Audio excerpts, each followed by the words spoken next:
Welcome to Choice Classic Radio.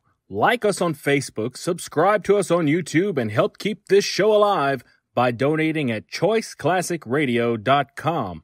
For more of your favorite old-time radio shows, join us on our companion podcast, Choice Classic Radio Detectives, where we bring to you tales from the greatest detective shows the golden age of radio had to offer.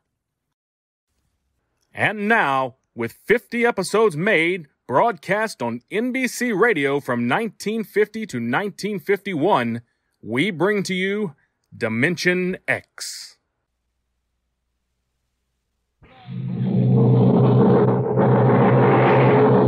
Adventures in time and space, told in future tense. Dimension X.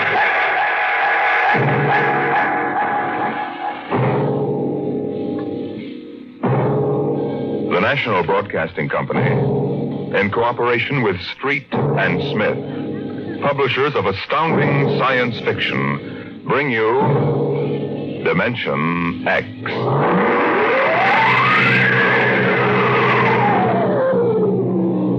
The soundproofed Happy Life home had cost $30,000 installed. It clothed and fed and rocked them to sleep and played and sang and was good to them. Their life purred on from day to day, measured and controlled by the nucleonic thermostats, the iridium sponge servo brains that made the beds and washed down the bathroom floors and made sure the salt cellars flowed freely without clogging. Twice a day, the house paused, rang a quiet bell, and turned precisely 90 degrees on its axis, in order that the view from the Solaroid living room windows might be varied to avoid ennui. Of course, the pride of the house was the nursery. The agent for the company had been most enthusiastic. This way, right down the hall. All right. What was that? Oh, it's all automatic. The nursery turns itself on when you come within 10 feet of it. Soft automaticity. That's the motto of the company. All right, now, this is the nursery. 40 feet by 40 feet and 30 feet high. Separate power unit with automatic overload circuit breakers, inspected and approved by the underwriter's laboratory. The nursery is educational, instructive, entertaining, and therapeutic. The entire control mechanism is adjusted to the electroencephalographic key of the child. How much does it cost? 30,000 FOB, Los Angeles. But that's as much as the whole house. Why, no. But we do want the best for our children, don't we? Oh, yes, we want the best for our children.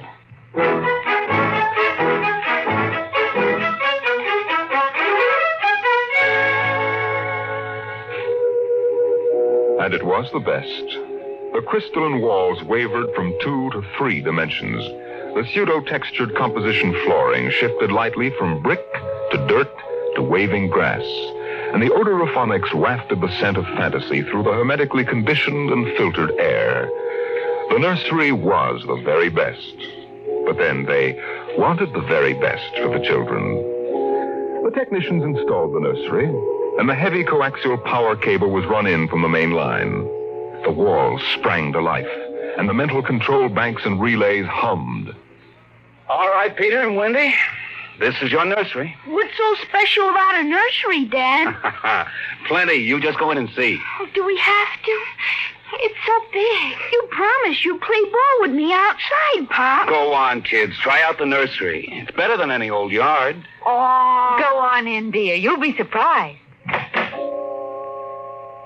Gee. Go ahead, Wendy. I'm scared. I'm not. Hey, it's nice in here. It is? Come on in, Wendy. Boy, look at the pictures on those walls. They're real. Well, almost real. You can change them any way you like just by thinking about it. Go on in, dear. Well, all right, Mommy. Hey, Wendy, look what I can do with the pictures. Oh, that's a white mattress from Alice in Wonderland. Sure. I just thought about it, and there it was. Well, let me try, Peter. Let me try. Go ahead. Just think. How about the... Oh, I know. I want to see the Wizard of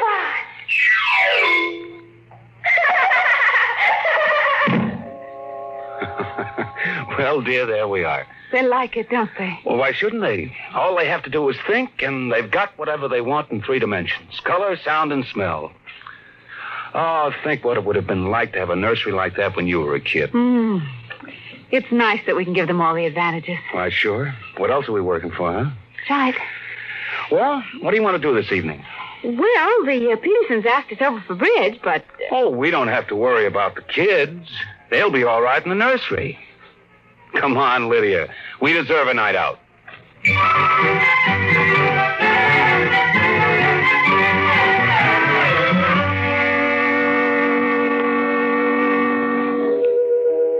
And in the nursery, the walls were a kaleidoscope of time and space and imagination. The green forest of Sherwood and quiet forms of Robin and his merry men gave way to the roll of the high seas and the smell of salt in the air as Sir Henry Morgan sailed into the harbor at Jamaica. It's my turn now, Peter. You've got to be fair. It's my turn. Dorothy and the Wizard of Oz followed the yellow brick road round the nursery walls. Then Hansel and Gretel discovered the gingerbread house about 3 feet from the door. And from a high tower that stretched into the clouds, the little lame prince sailed out over his kingdom. And behind the crystal and quartz walls, the vacuum tubes and grids and banks of mental image tape spun quietly and efficiently, erasing the line between illusion and reality. Of course, the electric bill from Consolidated Utilities was tremendous, but it was worth it. The house went on. The stove hummed happily in the kitchen, making breakfast, dinner, and supper for 4, turning the eggs over lightly and producing popovers electronically calculated by capacity to a 30-volt current and specific gravity. The automatic laundry did the shirts with a medium starch in the collars, except the button-down Oxfords, which had no starch at all. The Happy Life home breathed contentedly as life proceeded with soft automaticity as guaranteed in the brochure and bill of sale. George. George, I wish you'd look at the nursery. Oh, what's wrong with it? Well, I don't know. Well, then what? I just want you to look at it, that's all. Or call a psychologist to look at it. What would a psychologist want with a nursery? Oh, now, George, you know very well what he'd want. I was in the nursery last week. It's perfectly all right. Well, it's different now. Huh? What do you mean, different? I just want you to come and see. Are the kids there? No, Madge Allen took them to a show along with her kids. That's why I want you to look in now before they get back. All right. What you expect me to do, I don't know. I'm no mechanic. This isn't a question of a leaky faucet, George. All right, dear, I'm coming. The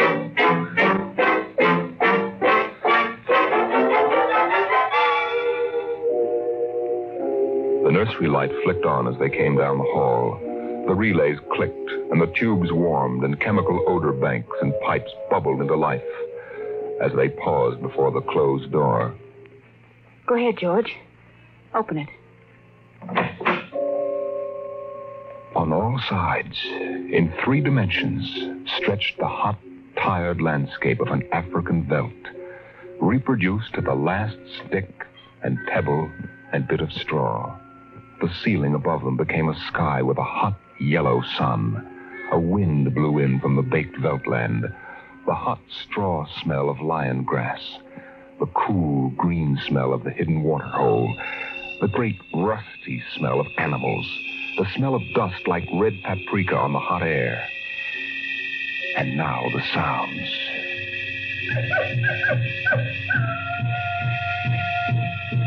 The howl of the jackal in the distance, the thump of distant antelope feet on grassy sod, and the papery rustling of the great vultures that wheeled and circled under the yellow burning sun.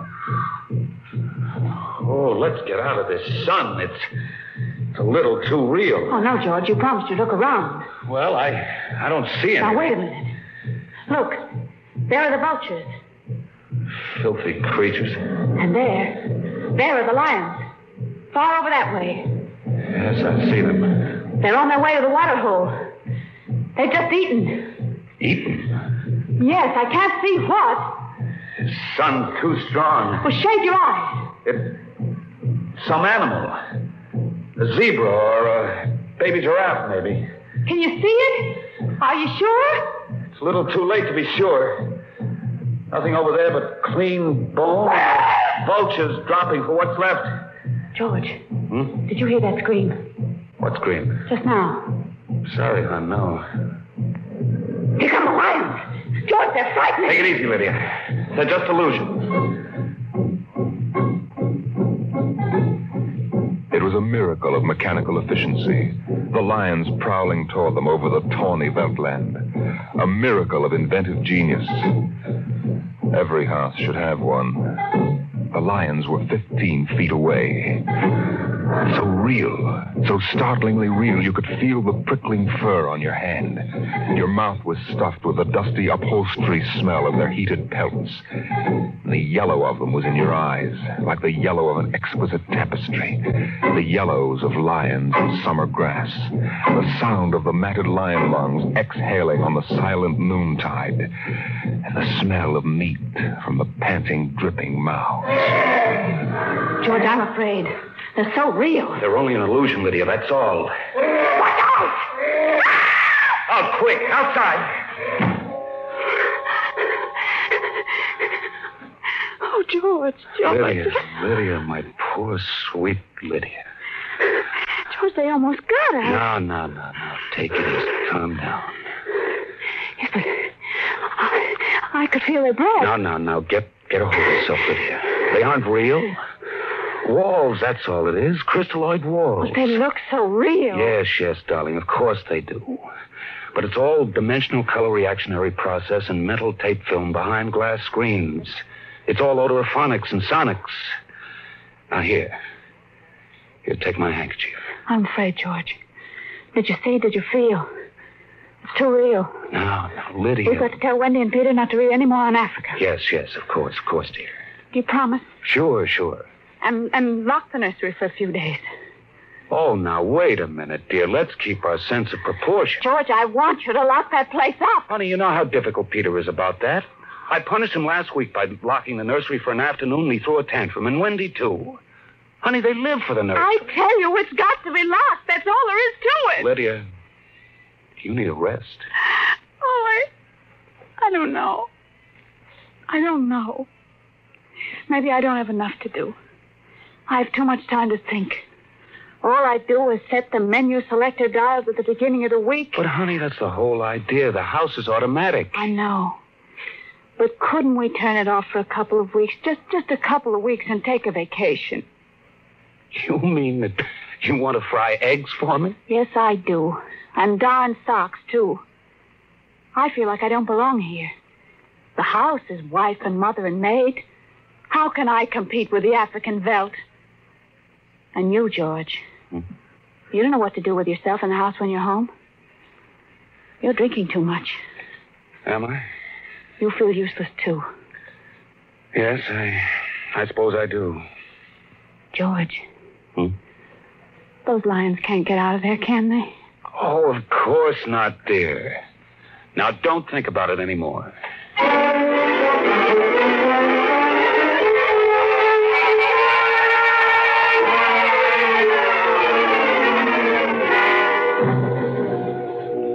They ate alone. He sat idly watching the dining room table produce warm dishes of food from its mechanical interior. You forgot the ketchup. That's finished. It wouldn't hurt to lock the children out of the nursery for a while. It was clear that they'd been spending too much time in Africa. Oh, that sun. He could still feel it on his neck like a hot paw. And the lions, the smell of blood. Remarkable how the nursery caught the telepathic emanations of the children's minds and created a life to fulfill their desires. The children thought zebras, and there were zebras. Sun, death, and death. They were so young. But long before you knew what death was, you were wishing it on someone else. But this, the long, hot African veldt, the awful death in the jaws of a lion, and repeated again and again and again. The children came home dutifully at 8:30. Hi, Mom. Hi, Pop. Hi, Peter. You want something to eat, Wendy? No, thanks. Well, we're just having dessert. We're full of strawberry ice cream. And hot dogs. We'll just sit and watch. Sure. Peter, tell us about the nursery. Nursery? Yes, all about Africa and everything. I don't understand. Your mother and I were just traveling through Africa with rod and reel. There's no Africa in the nursery. Oh, come now, Peter. We know better. I don't remember any Africa. Do you, Wen? Run and see, huh? Sure. I'll be right back. Wendy, come back here. Wendy. She'll be right back, Pop. She doesn't have to. I've seen it. Now, come on. Sure, Pop. Wendy will tell us, though. Could they be lying? We'll see in just a moment. Peter, open the door. See, Daddy? It's not Africa. It's Florida. Like in the yearling. There go the deer, see? It isn't Africa. Yes, I see it isn't. Go to bed. But it isn't 9 o'clock. No, it isn't. You heard me. Go to bed. Okay. Night, Mom. Night, Pop. Good night. Good night, dears. I'll be right in. Lydia, wait a minute. Here, look at this. What is it? This is the corner where the lions were, isn't it? What's that you picked up? It's an old wallet of mine. There's a smell of hot grass on it. The smell of a lion. It's wet with saliva. And it's been chewed. George, those smears of blood. Come on out.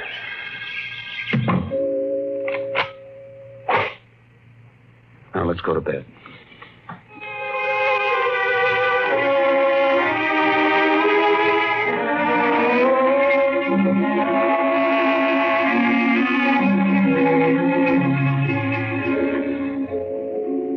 So they went to bed. But in the middle of the night, Lydia was still awake, and she knew her husband was awake. George. How did your wallet get in the nursery? I don't know. Wendy must have changed the walls from the African veldt. Honey, I'm going to keep it locked. Maybe it isn't good for the children. It's supposed to help them work off their neuroses in a harmless way. I'm starting to wonder. We've given the children everything they wanted. My father used to say children are like carpets. They should be stepped on occasionally. We've never lifted a hand. They're spoiled. And we're spoiled. I think I'll have Dr. McLean come tomorrow morning and have a look at Africa. Yes, only it isn't Africa now. It's Florida and the yearling. I have a feeling it'll be Africa again before then. George, Wendy and Peter aren't in their room. Oh. They've broken into the nursery. Those screams. They sounded familiar. Did they? Yes, awfully. Oh, George.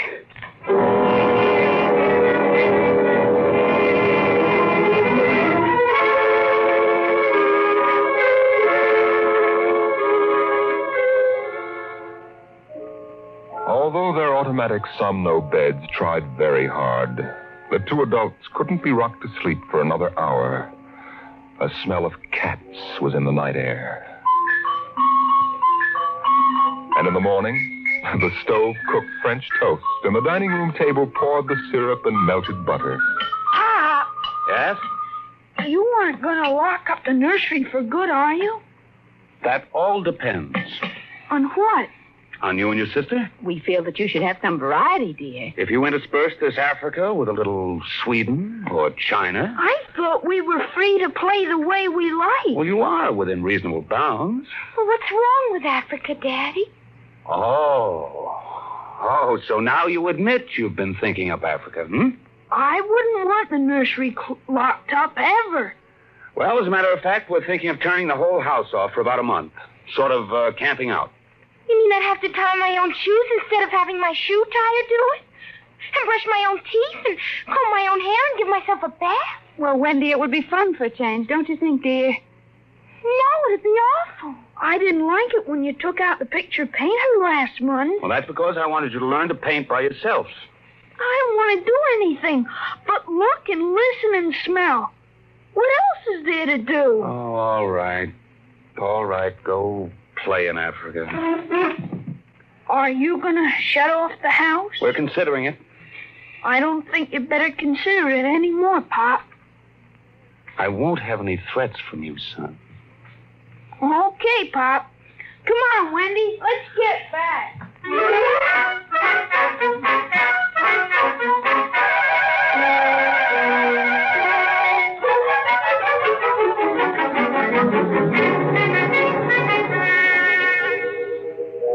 After breakfast, Dr. David McLean was announced by the audio knocker. And the dining room table, recognizing him as an old friend, poured an extra cup of coffee, light with 4 lumps. I saw the nursery last year, George. It looked all right to me. You didn't notice anything unusual? No. The pattern showed the usual violence, a tendency toward slight paranoia. All children feel persecuted by their parents. Perfectly normal. I locked the nursery and they broke into it last night. I let them stay so they could form the patterns for you to see. There it is. Well, suppose we take a look at it right now.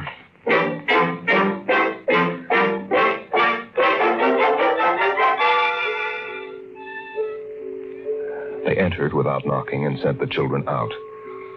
The screams had faded, and the lions were feeding quietly under the trees. Wish I could see what they're eating. Do you suppose some high-powered binoculars would... Hardly, no. How long has this been going on? A little over a month. It certainly doesn't feel good. I don't want feelings. I want facts. George, a psychologist, never saw a fact in his life. He knows about feelings, and this doesn't feel good. My advice to you is to have the whole room torn down and your children brought to me every day for the next year for treatment. Is it that bad? I'm afraid so. You know, that's why the nursery was developed originally, to let us examine the patterns left on the wall by a child's mind. But what is it? What's wrong with Peter and Wendy? Well, it's hard to say. I haven't punished them more than average. Though I took away a few gadgets. Last week, I locked the nursery to show I meant business. George, you've let this room replace you and your wife and your children's affections. This room is their real father and mother. And now you come along and want to shut it. You can feel the hatred coming out of that sky. George, turn everything off. The nursery, the automatic kitchen, the whole confounded automatic house. Start now. But won't the shock be too much for the children? I don't want them going any deeper. Let's get out of here. I never liked these rooms. Get me nervous. Those lions look real, don't they? I don't suppose there's any way that... What? That they could become real. Certainly not. Some flaw in the machinery, tamper. No. I don't imagine the room will like being turned on. Nothing ever likes to die. Even a room. I wonder if it hates me for turning it on. Paranoia is thick today. Hello. Is this your scarf? It's stained. Brown. Say, that's blood. That's Lydia's. Come on, the main fuse box is out here. Go ahead. Pull the switch.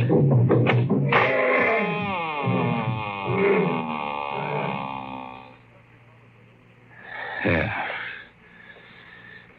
It's off.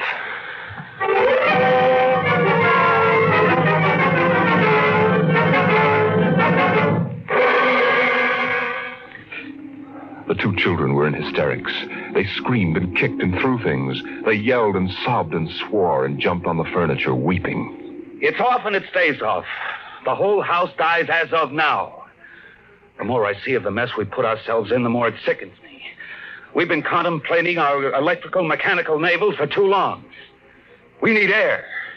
Fresh, unfiltered, unconditioned air. He marched around the house, cutting switches and pulling fuses. The stove was disconnected with a roast lamb in the oven, and a flapjack still in the air. The heaters, the shoe shiners, the shoelacers, the body scrubbers and swabbers and massagers. He pulled the plugs and shorted out the controls, one after the other. The house became full of electronic corpses. It was a mechanical cemetery. So silent. None of the humming, hidden energy of the machines waiting to function at the tap of a button.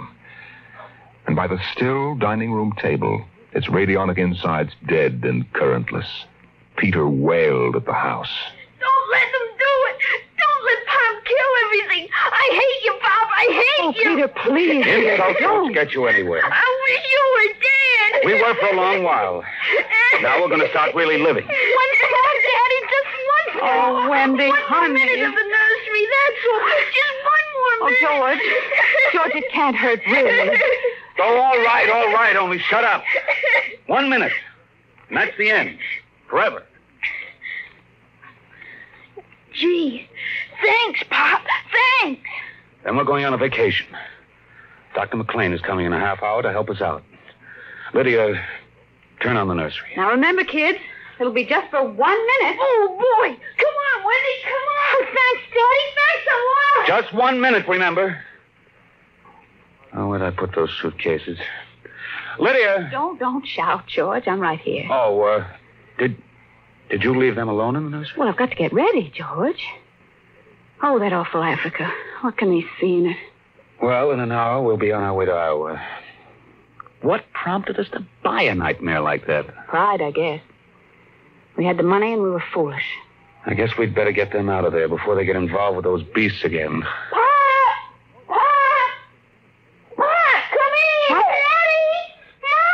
Come on, quick. Wendy, Peter, what's the matter? Hurry up. Open the nursery.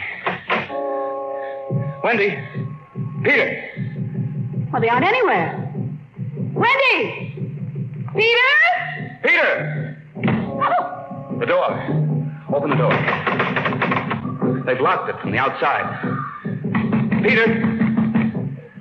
Peter, open up! Peter! Don't let them turn off the nursery. Now, don't get ridiculous, children. It's time to go. Wendy, open the door, dear. Let us out. Peter, open the door.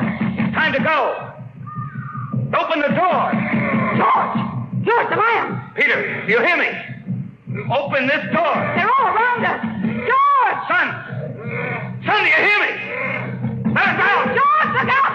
They're coming!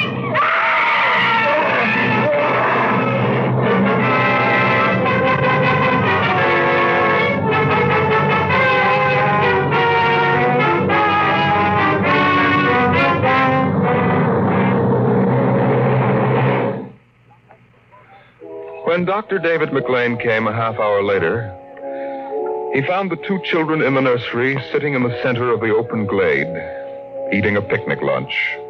Beyond them was the water hole in the yellow veldland. Above was the hot sun. Dr. McLean saw at a distance the lions fighting and clawing, and then settling down to feed in silence under the shady trees. Hi, kids. Where are your mom and dad? Oh, they'll be here directly. Good. We've got to get going. He squinted at the lions with his hands up to his eyes. Now they were done feeding. They moved to the water hole to drink. A shadow flickered as the vultures dropped down from the blazing sky to finish what the lions had left. Dr. McLean. Dr. McLean? Huh? What? Have a cup of tea?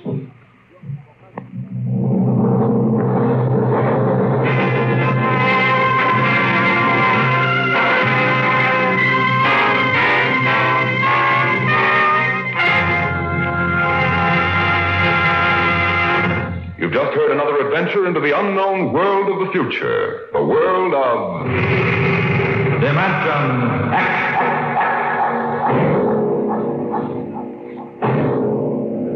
How soon we actually build a spaceship to conquer the stars depends upon many factors, not the least of which is a man with the overwhelming desire to create such a ship. and the power to have it done. Next week, we tell the story of such a man as Dimension X brings you Nelson Bond's The Vital Factor.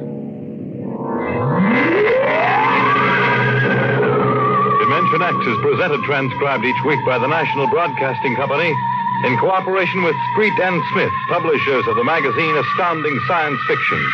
Today, Dimension X has presented The Veldt, written for radio by Ernest Kenoy from Ray Bradbury's The Illustrated Man. Included in the cast were Leslie Woods and Bill Quinn as the parents, Joan Laser and David Anderson as the children. Your host was Norman Rose. Music by Albert Berman. Dimension X is produced by William Welch and directed by Fred Way.